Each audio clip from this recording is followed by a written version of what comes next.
All right, so this is like everything you wanted to know about polymers in an hour. So first off, like some basics.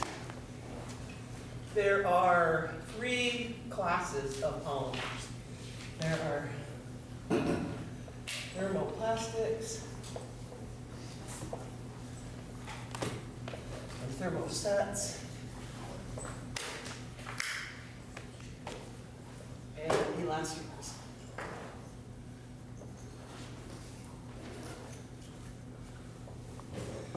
And polymers are kind of divided in these three groups, mostly because of their processing. Thermoplastics,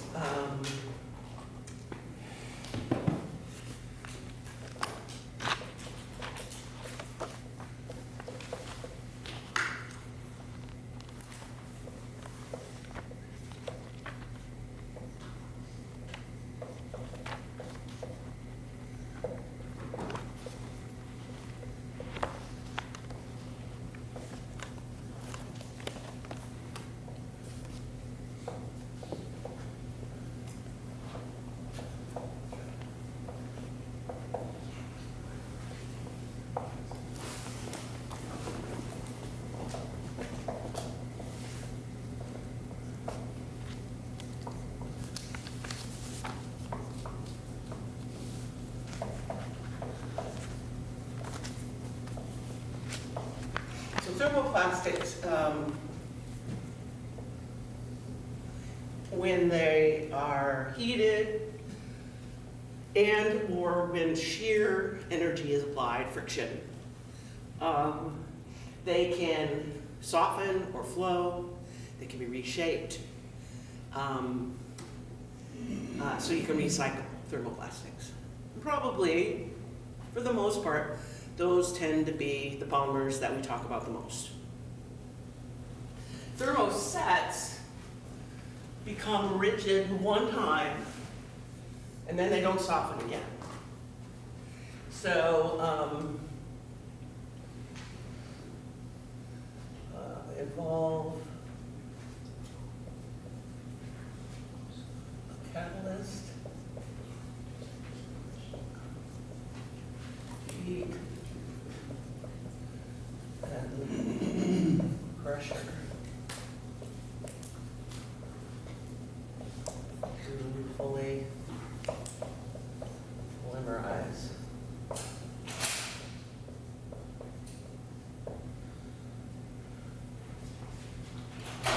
into a form or tool. Do not soften or flow when reheated.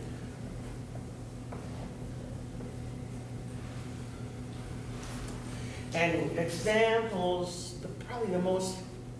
the example that would probably come to mind quickest are epoxies. When you form an epoxy, oftentimes there's maybe two parts that you have to combine. Sometimes you have to apply heat or pressure or both, and then you put them in a form, or you're just using them as a coating. But once they polymerize, that's it. Heat them up enough, they'll burn, but they won't soften. You can't reform them. So they're not recyclable.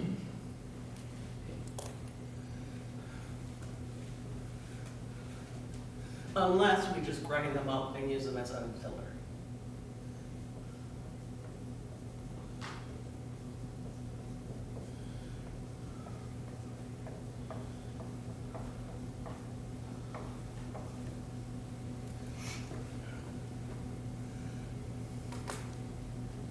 Elastomers kind of is a separate category of polymers that are identified by their properties more than the processing. And elastomers are polymers that can be elastically deformed 100, 200, 400, 500% deformation and return back to the original shape.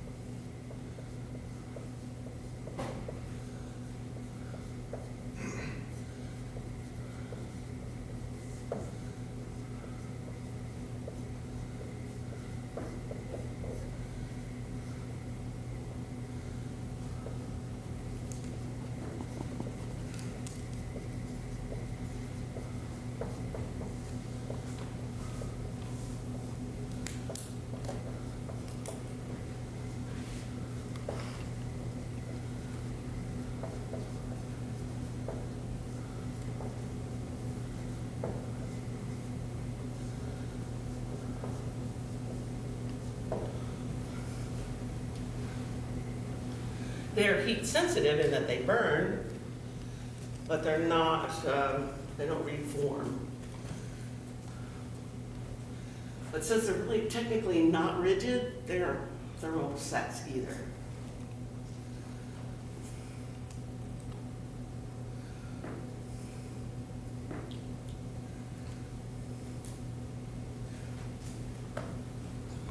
So for processing, typically we focus on thermoplastics. When you think about extrusion or injection molding or thermoforming or any of those kinds of processes that shape a polymer, typically they're thermoplastics.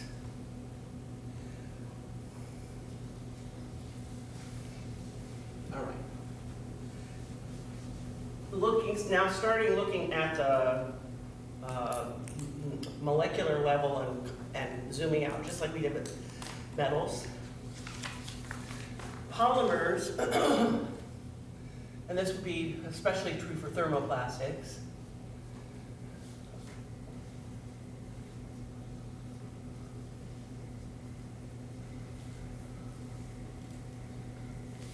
the structure of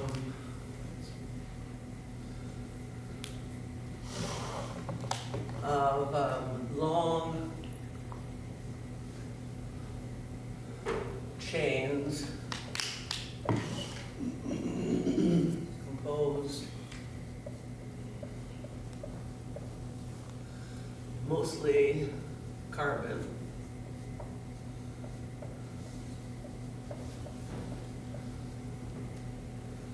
With covalent bonding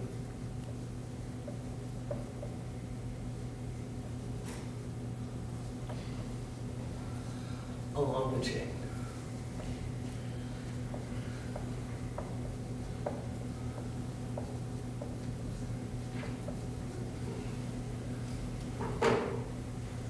So maybe on the most macroscopic level, you've got these long chains of carbon.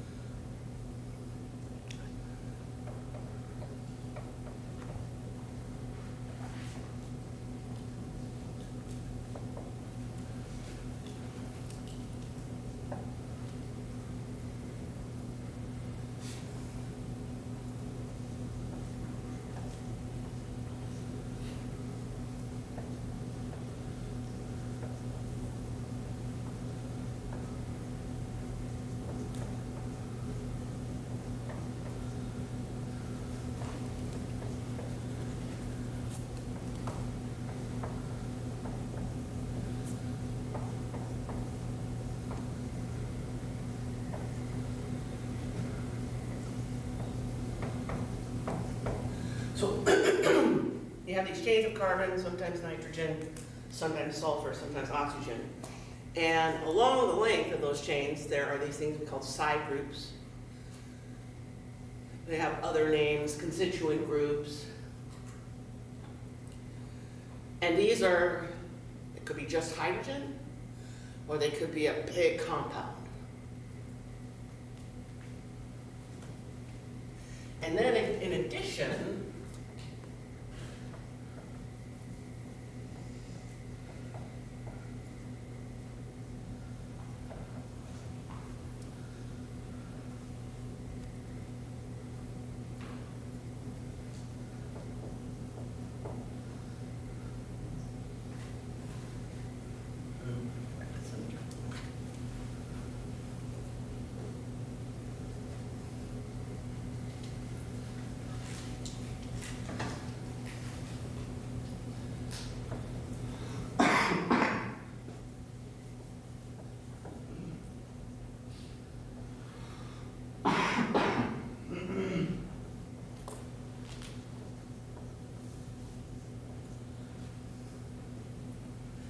so the chains themselves might have branches.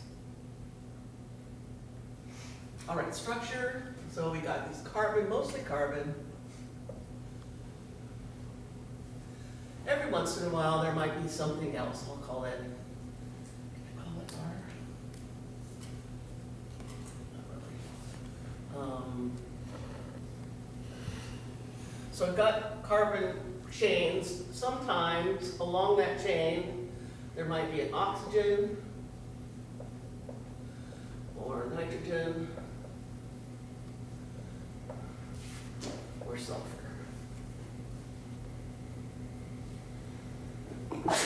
Bless you.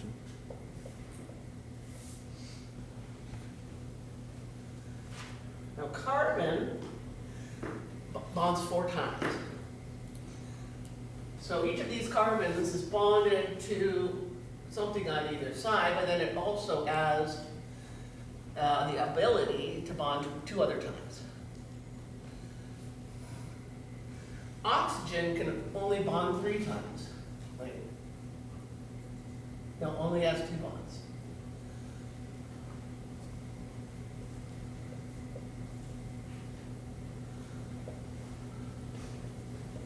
Nitrogen bonds 3 times. And so does sulfur.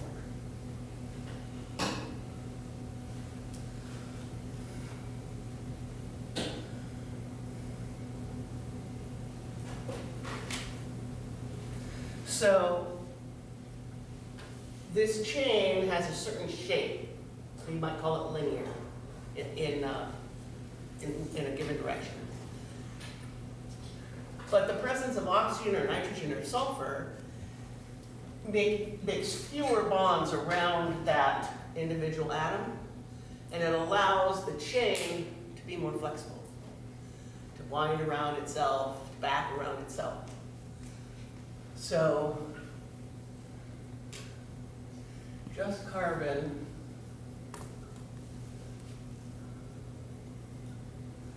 is more linear. Just carbon causes more linear molecule. Whereas oxygen, sulfur, and nitrogen allow for more flexibility of molecule.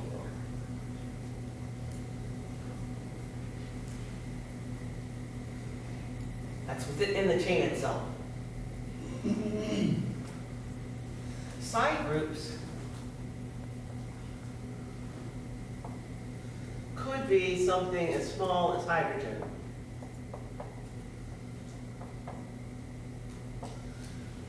But they could also be something like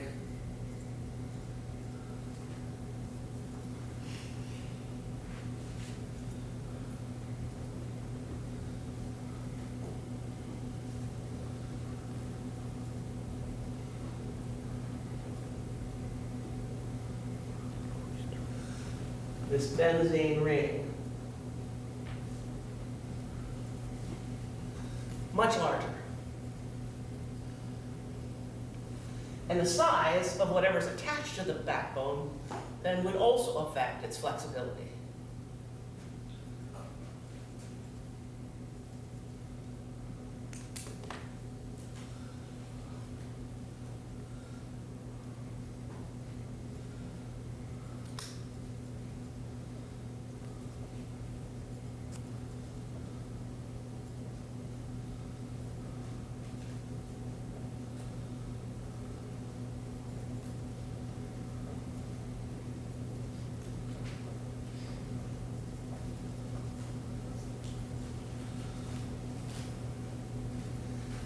And then certainly branching.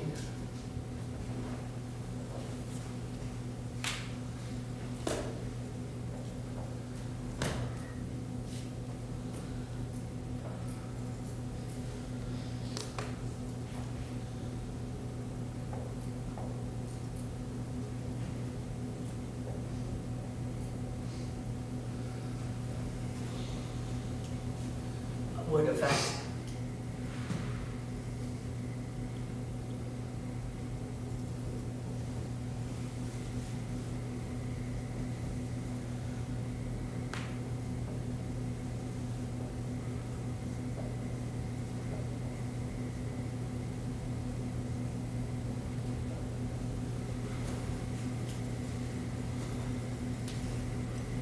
So these are things that the polymer chemist would be dealing with. To some extent, they're part of your material selection, but what side groups to attach and how to attach them and branching would have a big effect on properties, and that's something that the polymer chemist could control.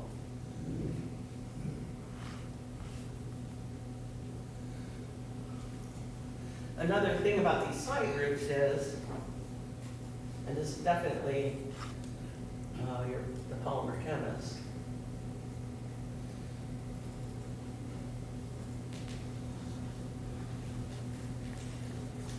so let's say I have a big side group.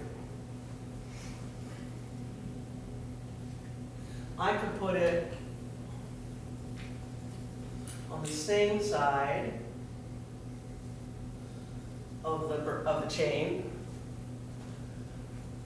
I can control for that, and that would cause this chain to form a helix. So what side that side group is on would affect the flexibility and the shape of the molecule in space. All right? These things then would affect how easy or hard it is to move that polymer into a tool, into a shape. The more flexible, the easier it is for the different molecules to flow past one another. So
anybody know what the property is that defines the ability for a liquid to flow? Viscosity. Viscosity, right.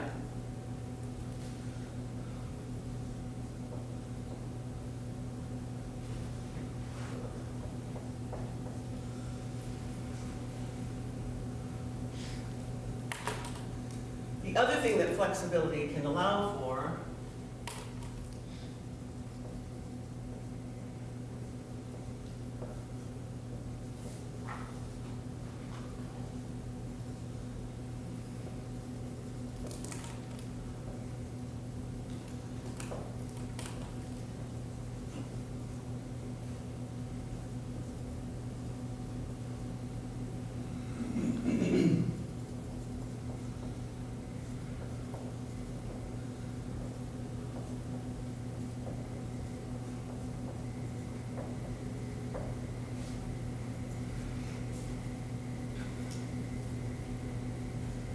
So we know what crystallinity is now for a material, right? We know about a unit cell, and you know about the unit cell repeating in space, and that the crystal structure defines properties.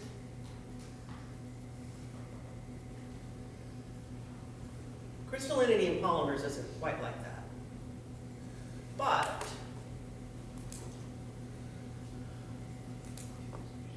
this molecule can take a random shape. Call that amorphous. There's no predictable arrangement of atoms. And polymers are always at least, I don't know, probably 80% amorphous. But flexibility can allow for, in the midst of all that amorphous, places where the chain just happens to flow back and forth across itself. This is polymer crystallinity.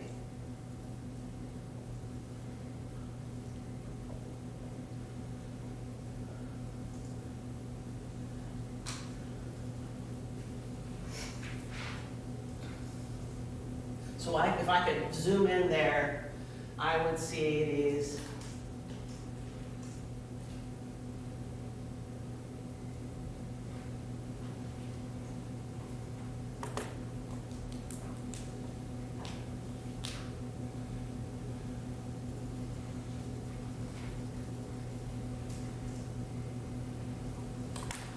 chains lining up, and there's, of course, hydrogens here. And so I get what's called hydrogen bonds.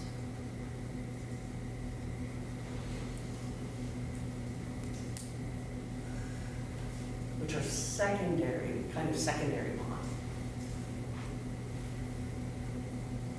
So the hydrogen bonding that goes on between the chains then holds them together more tightly.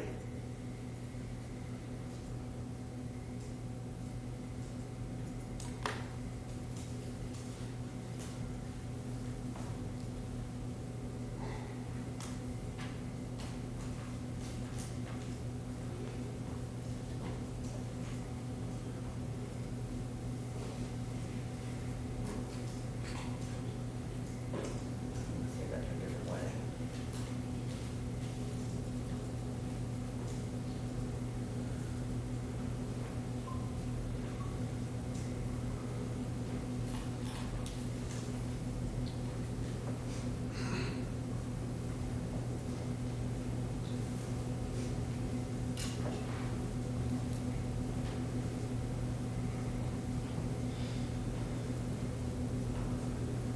Those hydrogen bonds cause those chains that are next to one another to resist deformation. Or we might say have a higher modulus.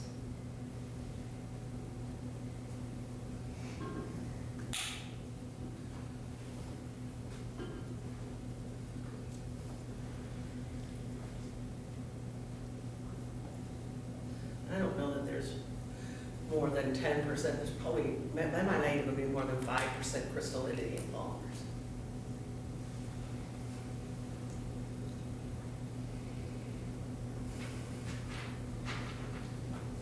So this is a mechanical property, right? Affecting mechanical properties.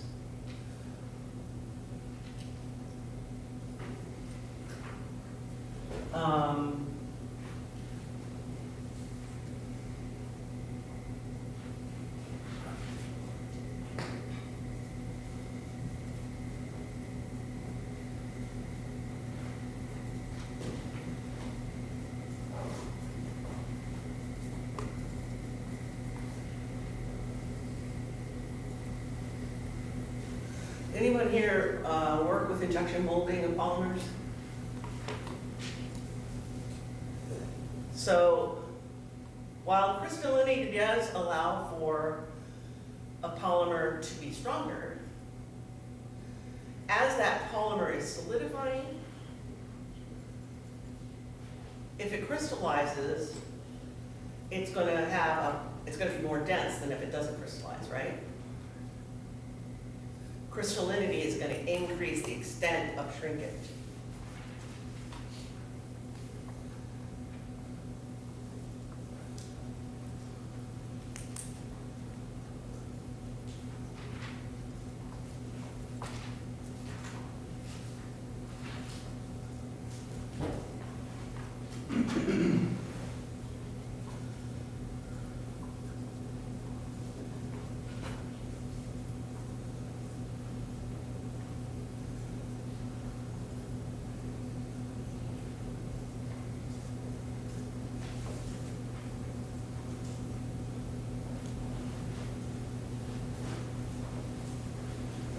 And so if you have a tolerance to the shape, the dimensions of a part, sometimes it can be hard to maintain that tolerance if your polymer is a semi-crystalline polymer. Now the fix for that is quenching. Kind of like avoiding making perlite in a metal. If you quench, if you cool fast a part that's been molded, so that there's not enough time for those atoms to arrange, then you maintain the dimensions.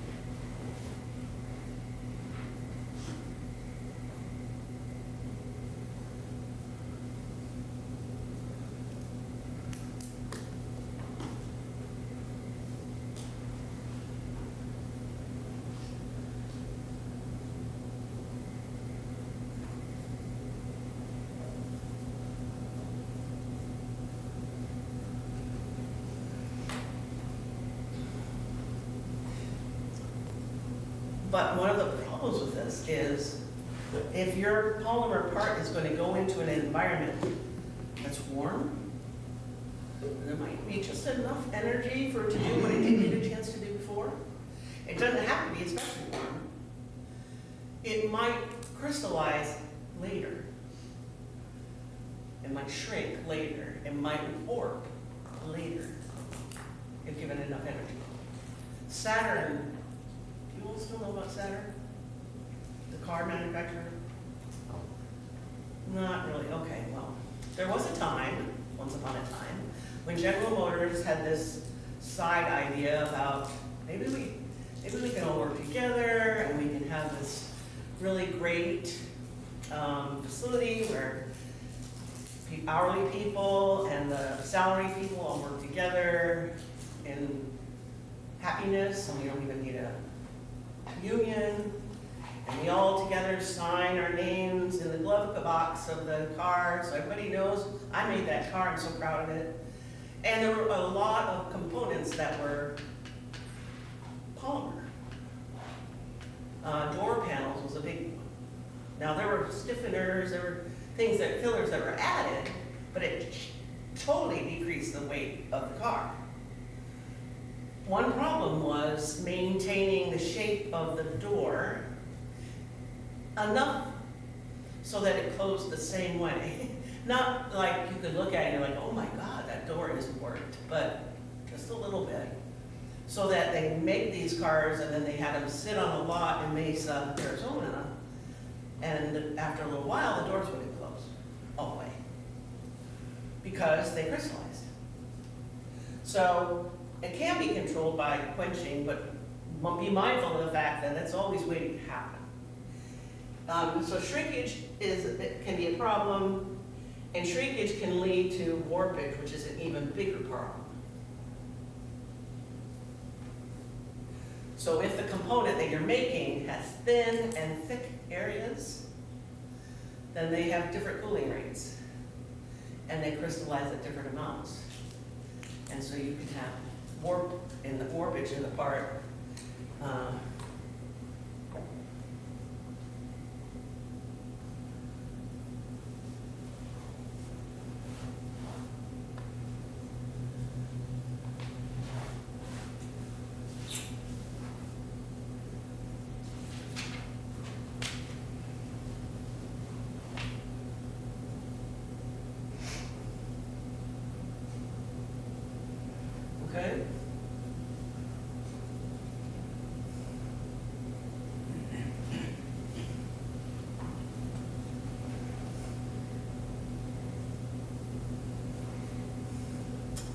So I want to do a little.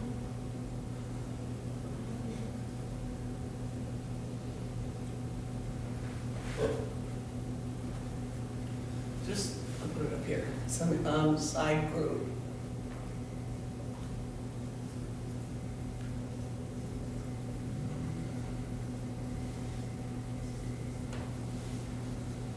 So for the simpler of polymers, oftentimes they're described with something like that.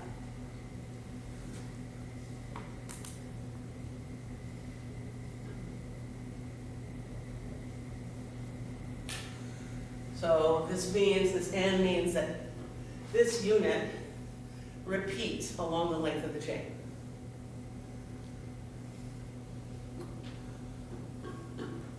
So I could have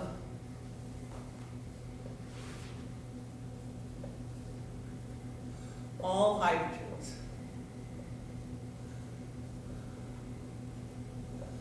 That's polyethylene.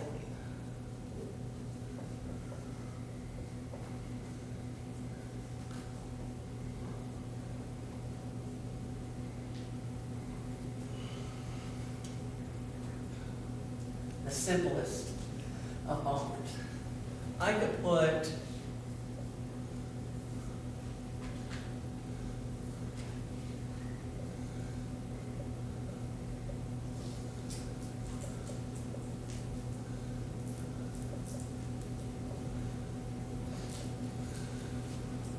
a methyl group there, and that's polypropylene.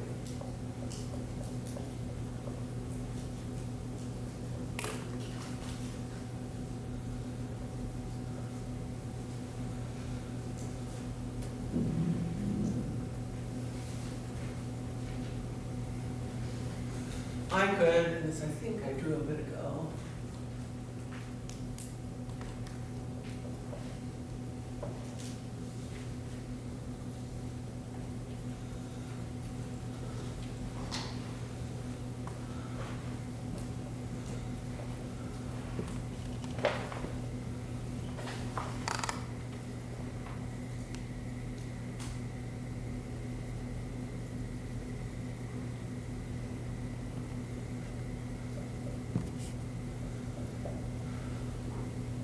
I could attach this benzene ring, and that's polystyrene.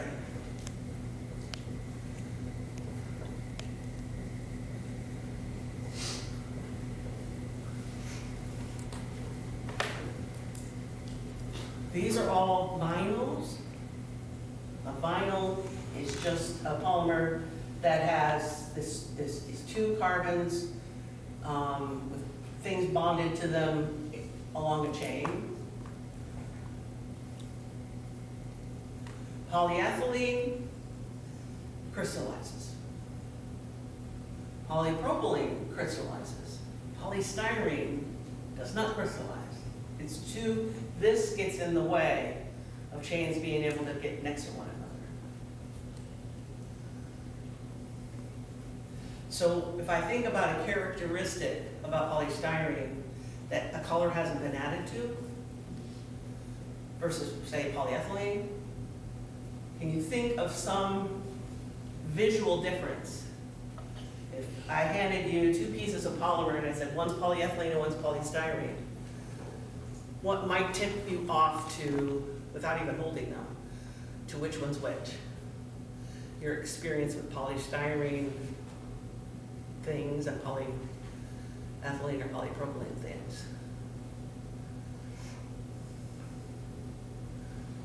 Polystyrene is clear, or can be, unless you add something to it. Polyethylene and polypropylene aren't clear unless you're using that glue gun and you haven't let them cool off yet. So a liquid or a flowing polymer will be clear because it hasn't crystallized. Polystyrene is clear because it can't crystallize.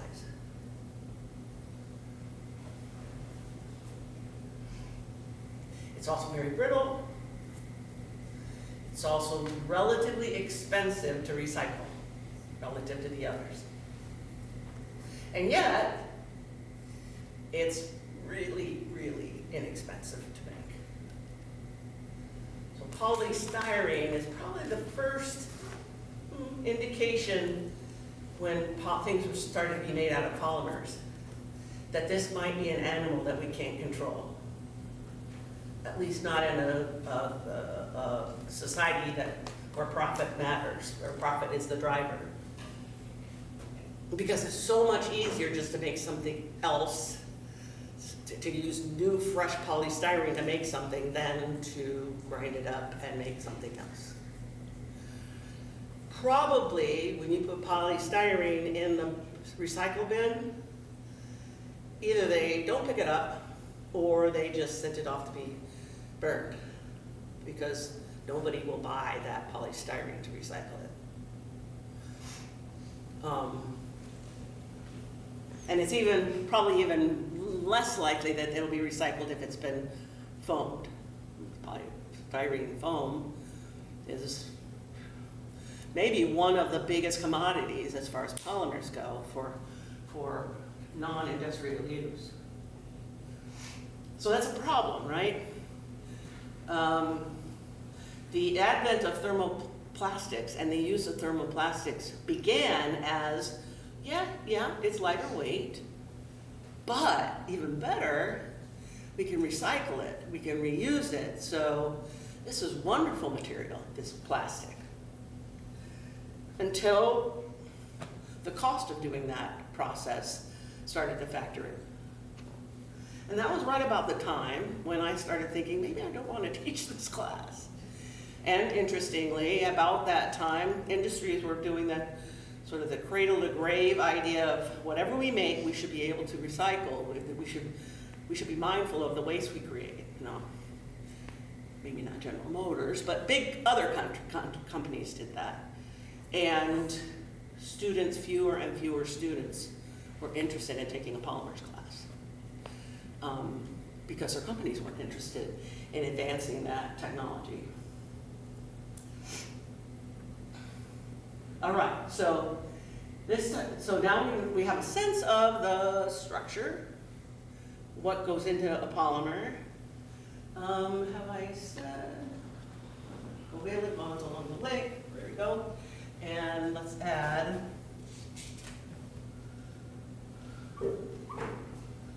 and secondary bonds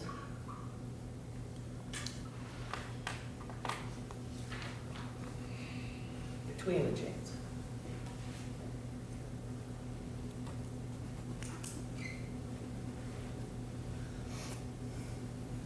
So we've gotten to the point that we know how to make a thing, and we know how the structure affects our ability to make a thing.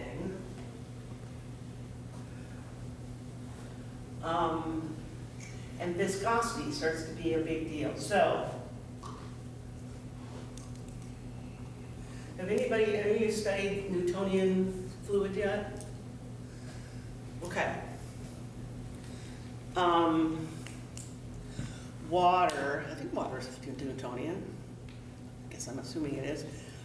A Newtonian fluid is a fluid that if you stir it really fast, the rate of flow doesn't change. It doesn't matter how much friction you apply to that fluid, the flow rate doesn't change.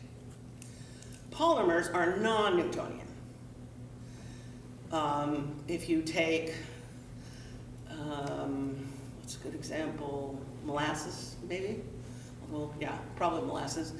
And you stir it, at first it doesn't pour, but the more you stir it, the thinner it gets, and you have not heated it up, right? So polymer processing involves taking a thermoplastic, causing it to flow so that it goes into a shape. And originally, heat was used to do that. And an injection molding machine, there was one of these when I first arrived, had a two-pan balance to weigh the pellets for a shot. And then those were put into a heater that had a plunger. And it was like, okay, you know when I'm talking about Play-Doh Fun Factory, is that still a thing? Yeah. Sort of, yeah. The idea, all I have to do is apply pressure and I move this material into a shape. And I can do that, the viscosity is lower because I've applied heat. The problem is that polymers do break down when they're heated. So I can get it into a shape, I can move it in there, but now that polymer shape doesn't have quite the best, as good properties as the pellets that were used to make it because it's degraded a bit because of the heat. So modern polymer processing does not use heat to lower the viscosity of a polymer. It uses friction or shear. So an extruder or the extruder part of an injection molding machine, if you could look at a cross section,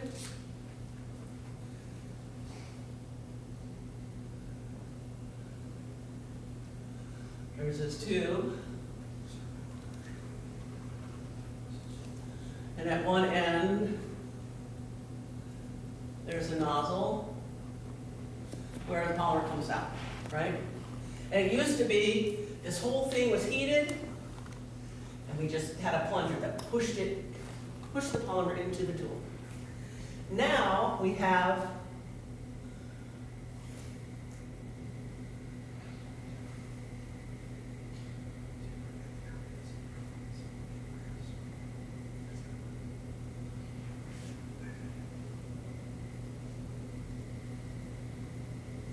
and this is a little exaggerated just so you can see.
We have the screw that has channels on it that start out, this is where the hopper is.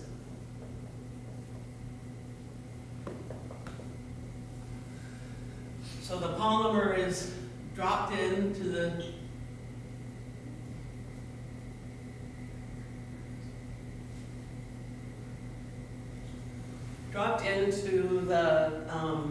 cylinder, should think of the word, in here, and the screw is turned. All right? So the screw is turned. Notice that the depth of these channels is decreasing along the way. So as the screw turns, material is conveyed along those channels. It's like an auger. And it has less and less volume to occupy because the channels are getting more and more shallow as it moves along. So as it's moving along, the polymer pellets are starting to have friction against one another. The surface of the screw is highly polished, so there's not a lot of friction there. And the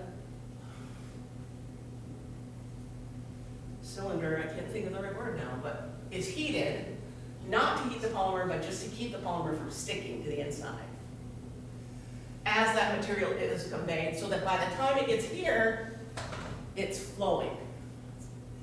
technically it's not a liquid, technically it's never a solid, but it's flowing. And so it's flowing.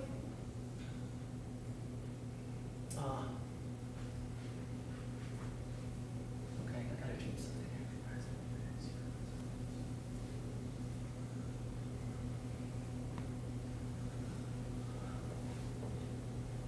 We'll just do the rest.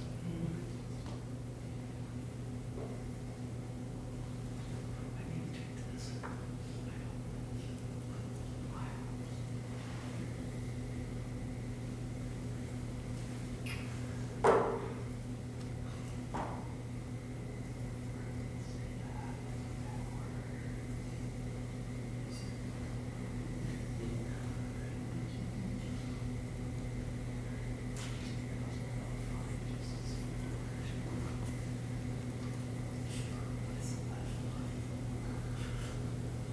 Okay, so imagine that this is continuing here. Oh, I know. Wait, that's how I had it. No, this is right. So at the beginning, the screw is fully forward. As it turns, material starts to accumulate here, and this nozzle is small enough in diameter that it doesn't come out. So as this material is accumulated, it moves the screw back to something like this. All right? So I got a hopper, the screw is going all the way back. Right. And material flows in front here, accumulating and pushing the screw back to some preset dimension, some preset length. That's called the shot size. And that you trial and error find that so that there's just enough material here to fill the tool and just a little more than that. Otherwise, you have material that's left over that's continuing to be heated. So that step is called extrusion. If this was an extruder, then this would move into some kind of a die to make a plate or a bar or a tube or whatever. This is injection molding, then here would be a tool.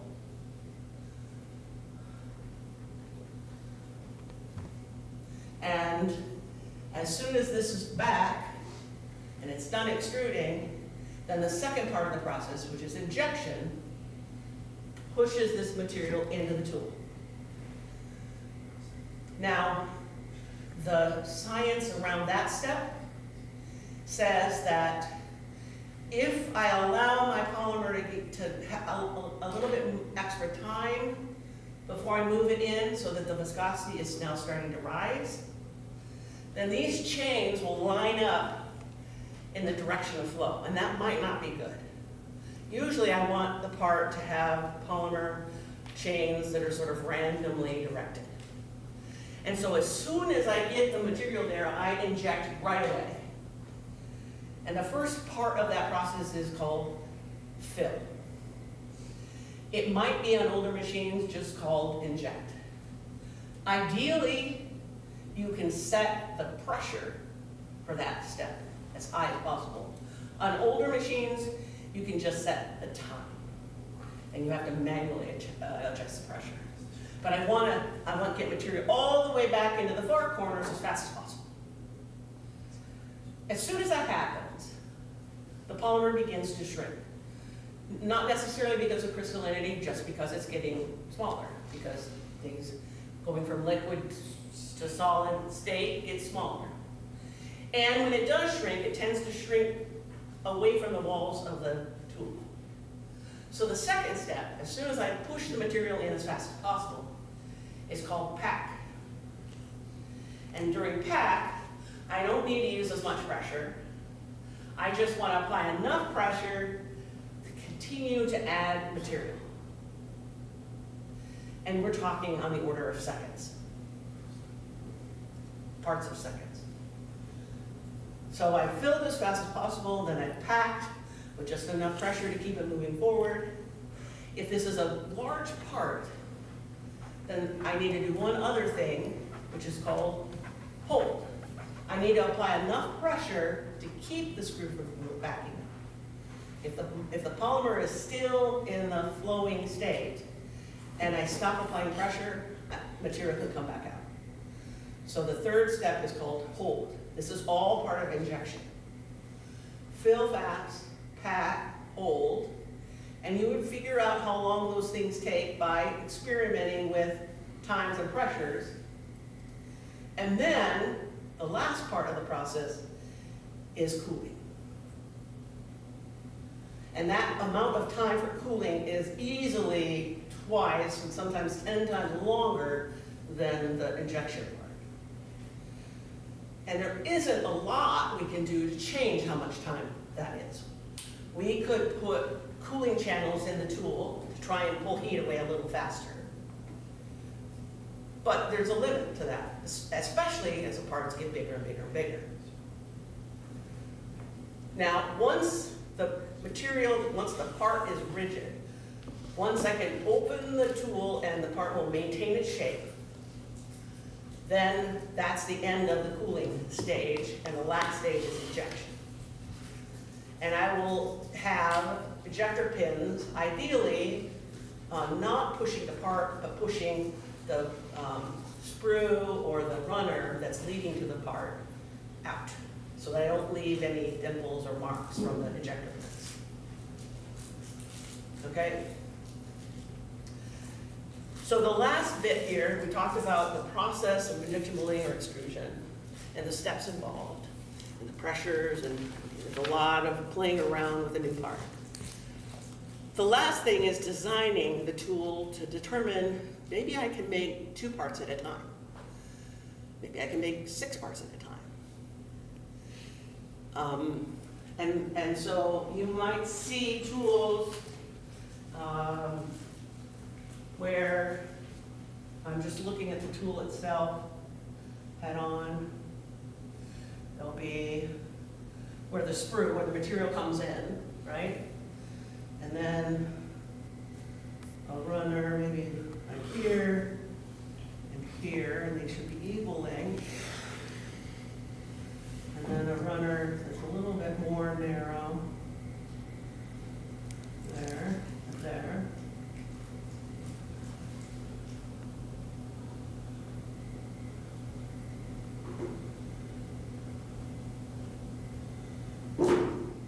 And then a gate.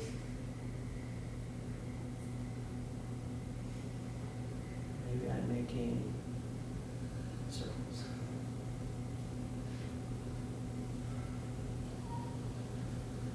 Okay. So this is waste material. This is the material that's used to bring the polymer to the shape that I'm molding. These are runners. Then notice that whenever there's a runner coming off of a runner, it has to be smaller in diameter. And then there's a gate, a very small diameter opening leading into the polymer, the shape itself. A couple of things that are really important. When I design this, it's important that the distance, the furthest that the polymer will travel, is the same for every part. Or they won't be the same. So I need to make sure that the length of flow is the same. So I could,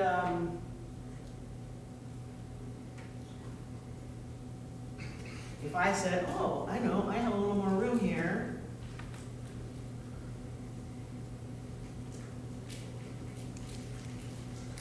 I'll put one there. It's got a longer rate of flow distance. And so the polymer going into there will have a different viscosity.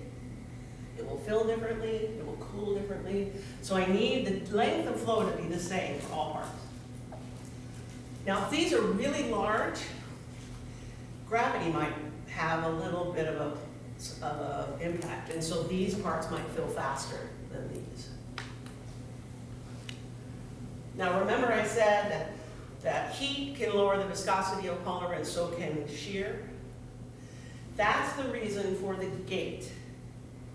That's the reason, there might be a cosmetic reason, but that's the main reason that the last path that the polymer follows before it goes into the tool restricts flow a lot.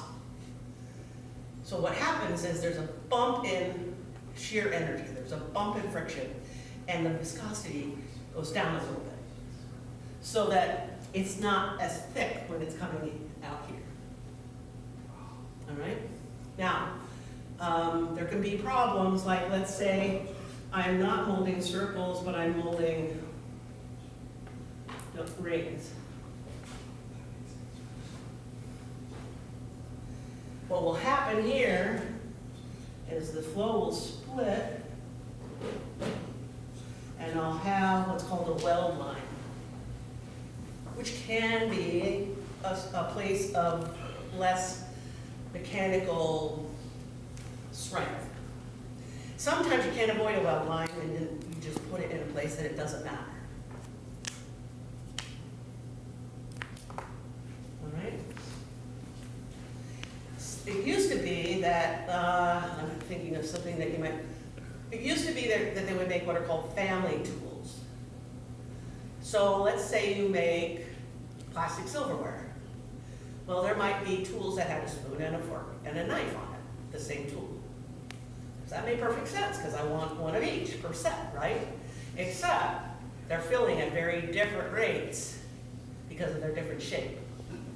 And so if you're encouraged by someone to make a family tool where there's different shapes, the only way you can do that is by changing the lengths of these different pathways to make the viscosity suitable for whatever that shape is. A lot of trial and error. It's possible, but that's a lot of trial and error. All right? Any questions? Okay. So this is the part that I've been dreading and excited about. You don't even know how long I've been, what should I say? Should I just say, see ya? Next semester, they're having me do a last lecture, big event, because I'm not teaching. I don't know why they're having me do that. But anyway, if there ever was a time I needed to say something, though, I feel like it's now. Because we're tempted, or sometimes encouraged, not to talk about what's going on in the world in academia, for fear that the administration will take our funding. I never imagined being in a position where what I teach, or how I teach it, or to whom I teach it, or what matters to me, like the LIGHT program, would be threatened by people who say, I don't know, it's not fair maybe, I don't know. I have left churches because I wasn't allowed to say things that I believed. I have left school districts. I've taken my kids to other schools because they weren't allowed to say the things that they believed. I can't imagine living in a world like that for you. I know that you're a product of all that's happened up until now. Pandemic, learning at home and being isolated, all those things. And I have watched students, generations of students come through who were impacted by whatever else had been happening in their lives. But thank goodness for Facebook, although I don't use it anymore. I've watched young people who were here all aim for the same kind of important goals.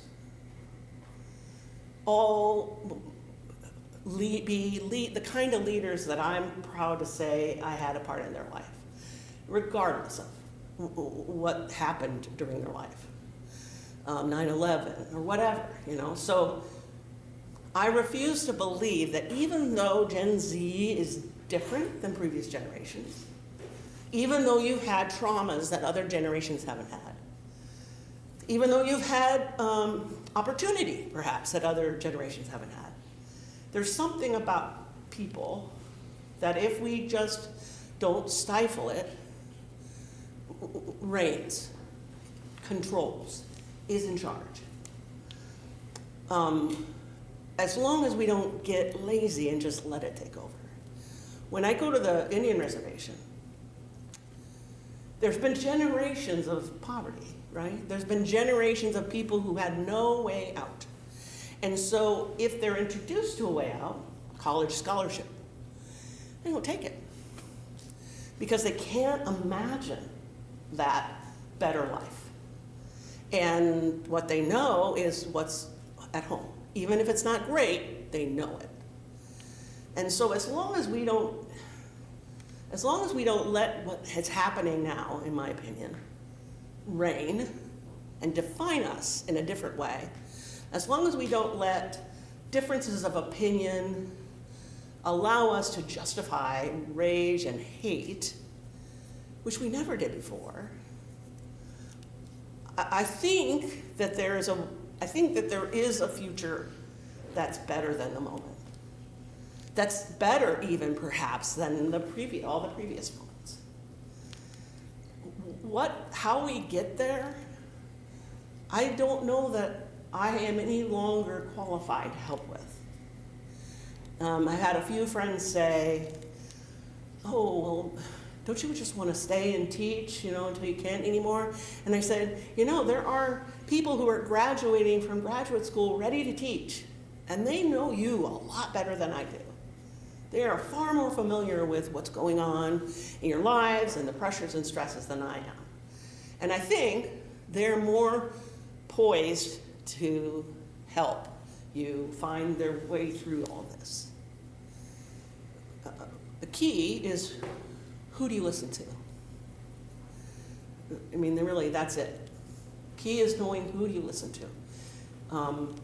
The internet ought to have been this incredible experience where we learn how to be critical thinkers, where we're exposed to all these attitudes and opinions and facts and such, and we say, okay, well, I know how to tell if somebody is trying to change my opinion by frightening me. I'm not going to let that happen. If it seems like somebody's saying, if you don't vote for me, these bad things are going to happen, okay, well, I turn that off, because I know that fear should not be the thing that motivates my decisions. So, universal things I know are true that I could tell you that you probably already know are true. You have already, and you probably had before high school, the ability to discern truth.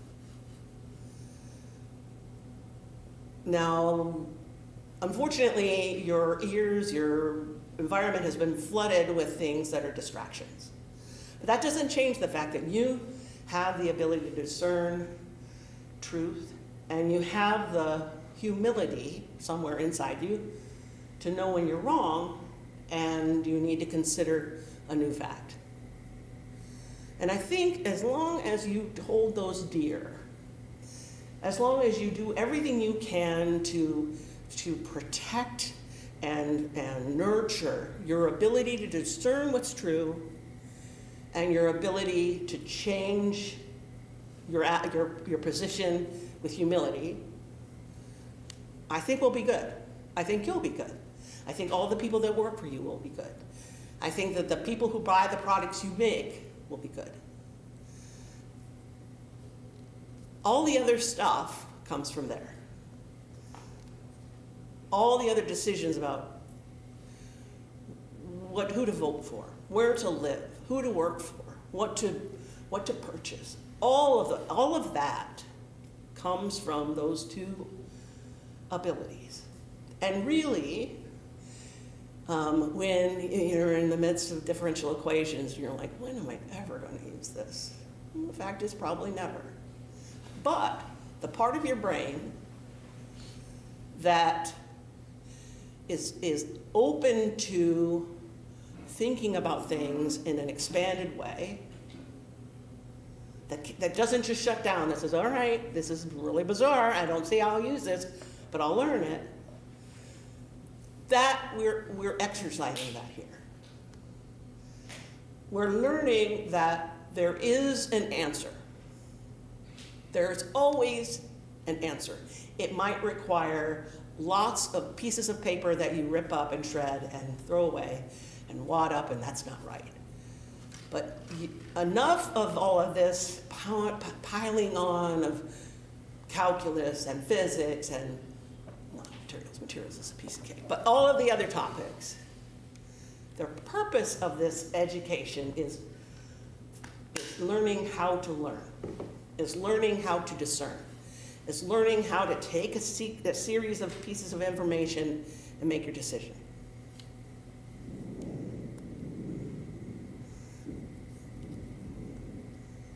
They're moving a table. Or the thunder gods are saying, exactly right, that's exactly right.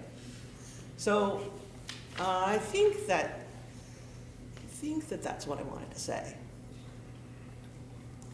But I do want to ask you if there are any sensitive questions about what's going on in the world that you want to discuss, because you might not be given that opportunity and nobody can fire me. Which is a sad reality.